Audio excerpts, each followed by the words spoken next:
remnant fabric, I decided to put our Sailrite machine to the test and make a couple of curtains for our v-berth.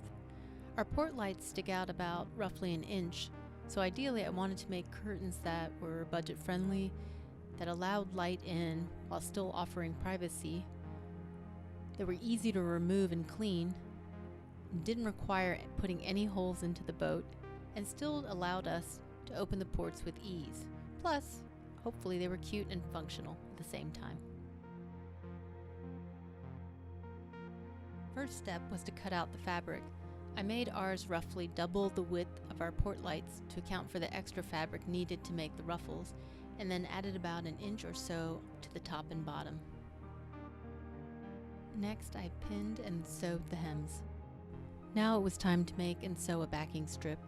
I knew I needed something to keep the top edge of the curtain rigid so it wouldn't droop, so with some donated Sunbrella fabric scraps, I made these backing strips that would go along the top edge and behind it. So I just fold them on the outside and fold one like this. I don't think there's any strict technique here with this. I'll just do that all along the length of that top edge there, you know.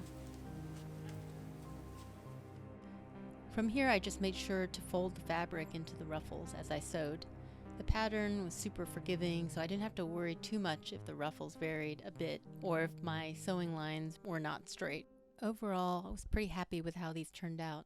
I initially sewed on these Velcro pads that you see here to the back, but found they didn't stick as well to the hull, so in version 2, I used thin remnant line as loops on the backs of the curtains and then attached those to adhesive hooks, and they've held up really well ever since. Thanks so much for watching. Please don't forget to hit subscribe and the bell button to be notified about new videos. See you next time.